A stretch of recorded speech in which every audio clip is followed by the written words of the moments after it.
Olá pessoal, tudo bem com vocês? Espero que sim. Como prometido, vou fazer a revisão sobre pré-modernismo e orações subordinadas adjetivas. Bom, galera, o pré-modernismo é considerado simplesmente um período de transição. Então, se ele é um período de transição, ele vai apresentar características de movimentos literários anteriores a esse período. Quais são esses movimentos literários? O parnasianismo, o simbolismo, o realismo, o naturalismo, mas também vai apresentar novidades. E quais são as novidades que o pré-modernismo vai trazer para a literatura? As principais novidades são o interesse pela realidade brasileira, em que os escritores pré-modernistas eles se interessam por assuntos do dia a dia dos brasileiros, demonstrando assim um nítido caráter social, e também vai apresentar uma linguagem mais simples e coloquial.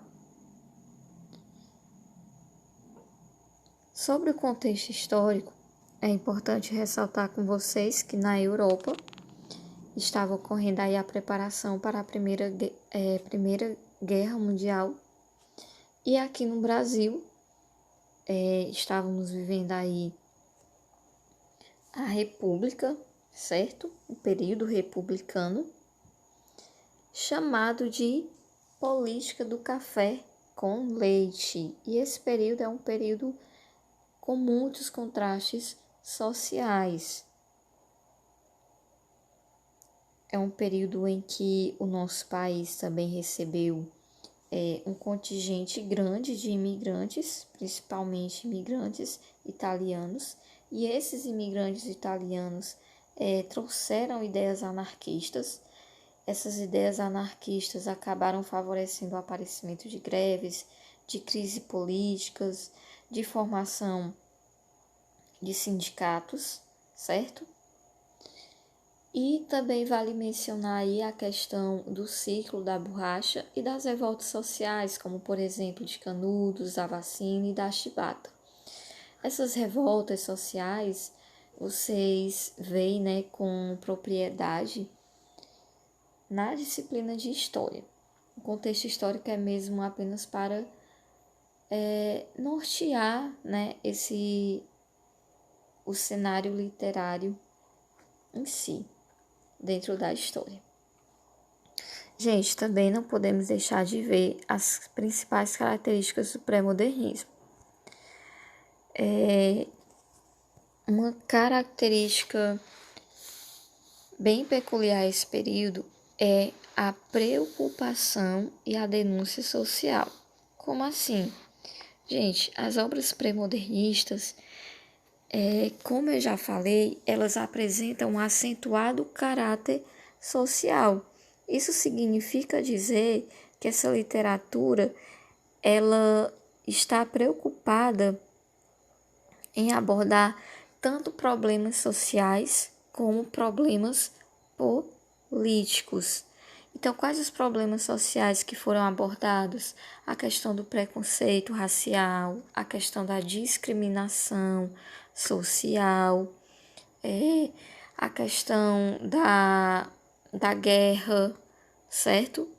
Enfim, ela vai abordar aí muitas questões sociais em um tom mesmo de denúncia. Nós temos obras regionais, como por exemplo Os Sertões, e essas obras regionais costumam apresentar dialetos, né, referente àquela determinada região. A linguagem, como eu já falei, é uma linguagem simples, coloquial.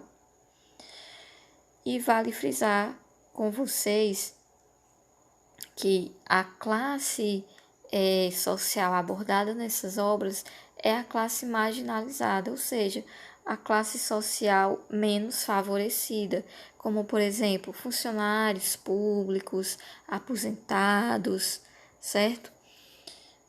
Além disso, a gente tem a característica do sincretismo literário. Gente, a palavra sincretismo significa a fusão de ideologias, de filosofias, e no caso do sincretismo literário, significa justamente a fusão entre o que era velho e o que é novo, certo?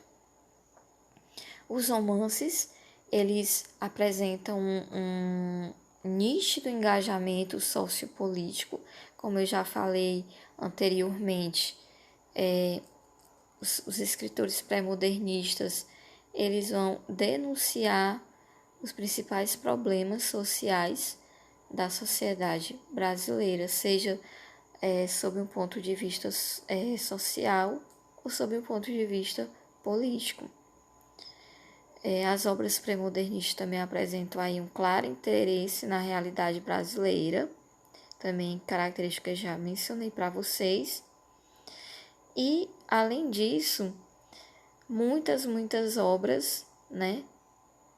Não muitas obras, porque, enfim, esse período foi só um período de transição, mas algumas obras apresentam aí uma tendência determinista, ou seja, vão trabalhar com a visão de que o homem é produto do meio.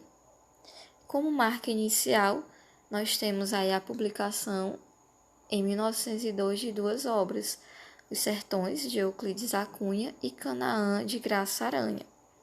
Vamos falar um pouco a respeito de Os Sertões. Gente, o Euclides da Cunha, ele trabalhou como correspondente pelo jornal O Estado de São Paulo, cobrindo aí a Guerra de Canudos. E após 6 anos, ele resolve falar sobre o que realmente aconteceu nessa guerra. A obra Os Sertões vai narrar e analisar os acontecimentos de Canudos à luz das teorias científicas da época. Que teorias eram essas, pessoal? O determinismo, o positivismo, certo? Principalmente o determinismo. A obra Os Sertões, ela é dividida em 3 partes. A Terra, em que o Euclides da Cunha vai mostrar aí aspectos geográficos.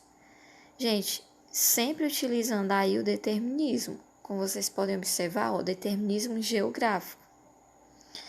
O homem, essa é a segunda parte do livro, em que ele vai focar o determinismo biológico, ou seja, ele vai mostrar como a questão da hereditariedade, né, da raça vai influenciar as ações humanas. E vai abordar também a questão da luta, da guerra em si, através do determinismo histórico, certo? Galera, o que é mais interessante nessa obra é que ela é considerada uma denúncia. Os Sertões vai fazer uma denúncia da violência que aconteceu em Canudos. Ele vai apresentar as verdadeiras ações, certo? Dos vencedores. Ele vai falar sobre a degola de prisioneiros, sobre tortura, sobre prostituição, sobre estupro, sobre comércio de criança. Tudo isso aconteceu durante a Guerra de Canudos e isso foi omitido durante um longo tempo para a população. Então, essa obra é uma tentativa de rever, né, a versão oficial dessa guerra. Posto isso, pessoal, é interessante frisar também que a obra é uma narrativa de fundo histórico, tá? Vocês lembram aí dos romances históricos? Então, ela traz esse cunho histórico de modo muito forte, porque é um relato, né, galera, sobre essa guerra. E um outro fator importante que vocês devem saber é que o Euclides da Cunha, ele se coloca a favor do sertanejo, certo? A favor aí das pessoas que faziam parte, então, dessa região. Eu gostaria também de frisar com vocês a razão, né, que levou ao surgimento desse conflito. Gente, Canudos era inicialmente uma fazenda abandonada no sertão da Bahia, na qual se instalou o fanático religioso Antônio Maciel, conhecido como Conselheiro. Em pouco tempo, em torno desse líder religioso formou-se uma cidade de pessoas miseráveis, abandonadas à própria sorte. E essa cidade acabou, crescendo bastante, contando aí com cerca de 15 a 25 mil habitantes, e passou a se chamar Belo Monte. Então, além de o conselheiro fazer sermões referentes à salvação, ele também abordava problemas como a miséria e a opressão política. E isso acabou chamando a atenção do governo. Uma outra questão era que essas pessoas, que viviam ali na região de Belo Monte, elas estavam totalmente isoladas, certo? Elas não pagavam impostos e essa cidade ela não era oficializada junto ao Estado. Então, para o Estado, estava se formando aí um movimento de monarquia, o que eles consideravam uma grave ameaça à soberania nacional. Então, tudo isso acabou impulsionando esse conflito, certo? Uma outra obra também importante é a obra Triste Fim de Policarpo Quaresma, do autor Lima Barreto. Gente, o Lima Barreto, ele tem uma origem bastante humilde, ele é mulato e por isso ele sofreu muito preconceito racial. Então, por ele sofrer esse preconceito racial, por ele ter tido,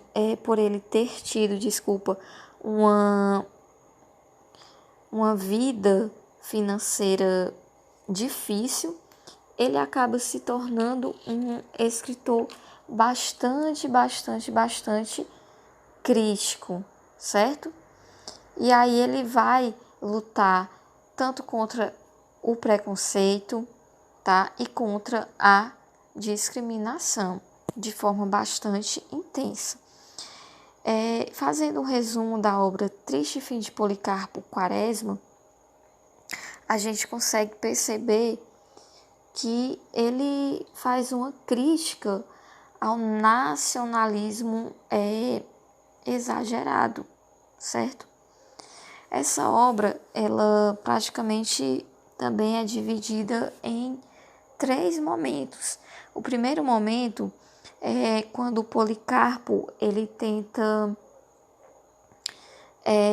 na verdade sugere a substituição do português como língua oficial pelo tupi. E na verdade, isso não acaba ocorrendo, obviamente, e ele acaba se decepcionando tanto que ele é internado em um hospício. Em um segundo momento, o Policarpo, já aposentado, ele resolve se dedicar à agricultura, num sítio sossego. Ele acreditava bastante na fertilidade do solo brasileiro. Todavia, ele acaba se decepcionando novamente, porque essas terras são estéreis, certo? Em um terceiro momento, o Policarpo, ele idolatrava o Floriano Peixoto e ele resolve se voluntariar na revolta da Armada. E ele assume o cargo de carcereiro. Só que ele começa a perceber muitas e muitas injustiças e ele começa a criticar. O que ocorre? Ele é condenado ao fuzilamento por ordem do seu próprio ídolo, no caso, Floriano Peixoto. Então, essa obra, ela acaba-se por revelar-se uma crítica a essa questão do nacionalismo exagerado. Além disso, o Lima Barreto vai retratar dentro dessa obra um rico painel social e humano dos subúrbios cariocas, certo? Ele vai apresentar como personagens, por exemplo, profissionais liberais, aposentados, tá? Donas de casa, mulatos, ok? Gente, um outro autor importante desse período é o Augusto dos Anjos. E o Augusto dos Anjos, ele não vai ter uma preocupação em denunciar problemas sociais. Ele, na verdade, vai criar muitas poesias, e essas poesias vão apresentar uma linguagem científica, ou seja,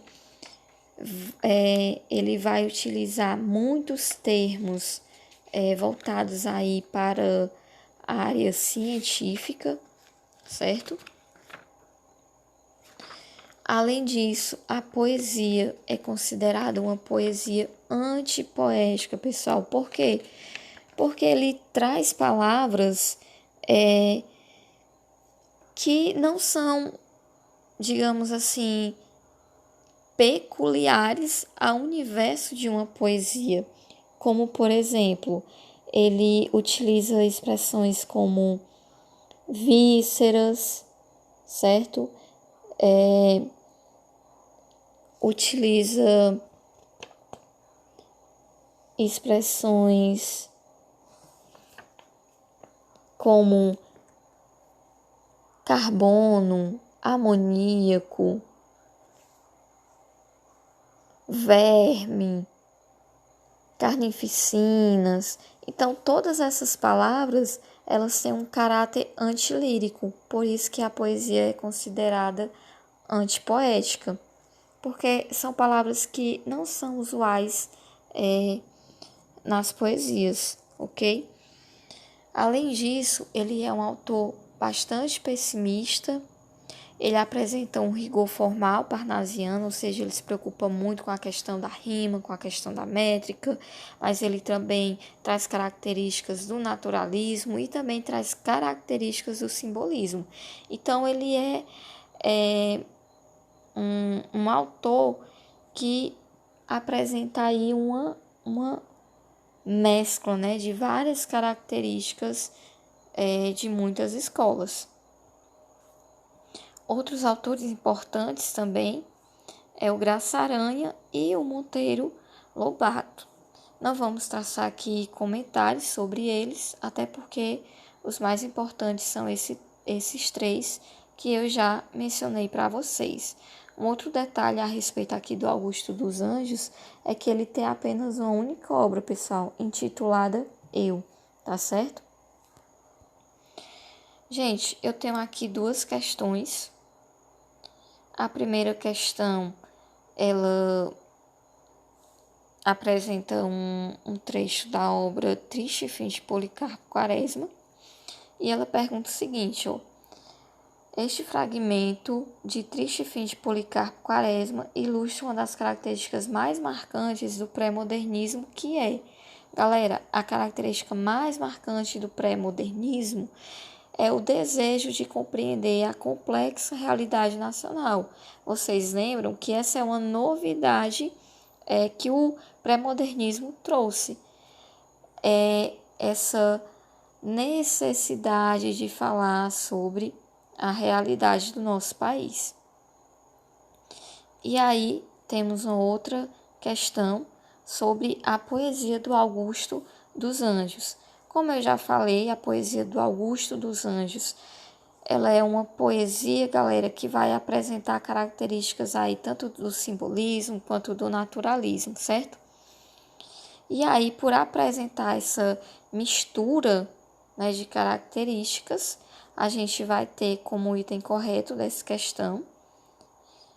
Estou aqui sendo rápida até para o vídeo não ficar muito longo, tá? E não ficar cansativo para vocês. O item correto dessa questão, gente, é a letra D. Mas vamos ler aqui, né, o enunciado para vocês entenderem melhor. A poesia de Augusto dos Anjos revela aspectos de uma literatura de transição designada como pré-modernista.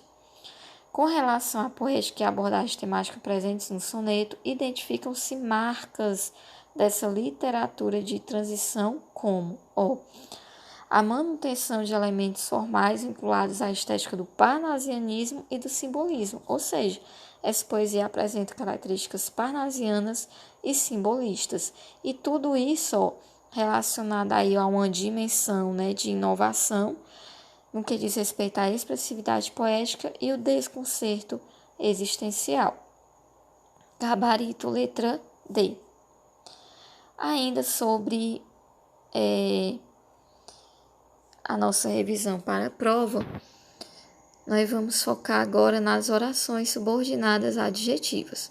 Gente, primeiro, o que caracteriza uma oração é a presença do verbo. E o que caracteriza uma oração subordinada adjetiva? Bom, eu só vou ter uma oração subordinada adjetiva se eu tiver a presença do pronome relativo que. E essas orações subordinadas adjetivas, elas podem ser explicativas ou restritivas. Gente, as orações subordinadas explicativas, elas têm o papel de generalizar. Ou seja, você vai ter um conjunto e aquela característica apresentada pela oração subordinada adjetiva é uma característica de todos, vou dizer aqui, pessoas, por exemplo, que fazem parte daquele conjunto, de todos os elementos que fazem parte daquele conjunto. E uma característica importante das orações subordinadas explicativas é que elas sempre vão aparecer entre vírgulas. Então, se você vê que a oração subordinada adjetiva está entre vírgulas, você já sabe, ela é explicativa. Se ela não tiver entre vírgulas, ela é restritiva. Mas observem que a gente tem aqui toda uma questão semântica envolvendo essas orações. Gente, vamos ver aqui um exemplo de oração subordinada adjetiva explicativa. Os candidatos que participaram das aulas extras não encontraram dificuldade na realização da prova. Vejam bem, galera. Que participaram das aulas extras é uma oração subordinada adjetiva explicativa. Por quê? Primeiro, porque ela está entre vírgulas. Segundo, porque ela está generalizando esse grupo aí de candidatos, esse conjunto de candidatos.